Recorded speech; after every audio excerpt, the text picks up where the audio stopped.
ہوئے نے، کوئی اندر جاندہ نہیں، کوئی ادھر ویکھدا نہیں، صرف اے دسیا جاندا ہے ادھے اندر یزید دی قبر ہے۔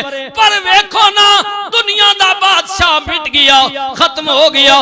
اللہ دی قسم ہے، رات ہوئے یا دن ہوئے، صبح ہوئے یا شام ہوئے، میری امام دی قبر پاک تے کربلا ٹر جانا، میرے ویرا قرآن پڑھن والے، درود پڑھن والے، دعاواں کرن والے ہزاراں تے لکھاں دی تعداد وچ موجود نہیں اور قیامت تک موجود رہن گے۔ ایتیو جناب گلے نے جڑی اقبال نے آکھی ہے کہ یہ ایک سجدہ جسے تو گراں سمجھتا ہے۔ اللہ کے جھکن واسطے حسین پاک آکھیا میں یزید اگے نہ جھکساں، میں جھکساں تے رب اگے جھکساں۔ میری گردن کٹ ویسی مگر کٹ کے بھی اللہ نے بارگاہ نے اندر جھکسی۔ یہ ایک سجدہ جسے تو گراں سمجھتا ہے، ہزار سجدوں سے دیتا ہے آدمی کو نجات۔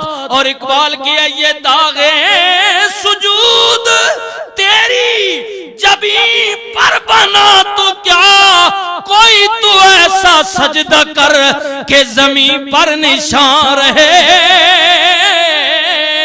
پھر کیوں نہ کبھی شاہ حسین زندہ باد، واہ حسین زندہ باد، شاہ حسین زندہ باد، واہ۔ اللہ تعالیٰ میری اور آپ کی حاضری قبول و منظور فرمائے۔ ماہانہ درس قرآن عرفان القرآن جی، یہ 31 دسمبر آج ہی کے دن جمعۃ المبارک بعد نماز مغرب تا عشاء بمقام جامع مسجد نورانی گلی نمبر 10 ڈھوک چراغدین میں ہوگا۔ علامہ اختر علی آوان صاحب خطاب فرمائیں گے۔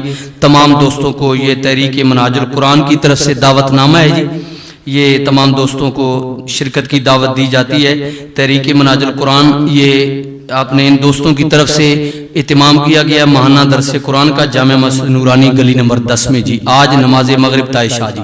ایک تو اس میں شرکت فرمانی ہے، دوسرا جو ترتیب کے ساتھ یہ کیا گیا ہے، کربلا کا مکمل سیٹ جو ہے وہ تیار ہے۔ پپو بھائی یہ جو سون والے ہیں، پہلا دوسرا تیسرا یہ 3 سیڈیوں میں آپ کو ملے گا مکمل، اول سے لے کر آخر تک جو کچھ میں نے ذکر کیا۔ جن دوستوں کے پاس ہے وہ، جن کے پاس نہیں ہے وہ بھی ان سے آپ نماز جمعہ کے بعد طلب کریں۔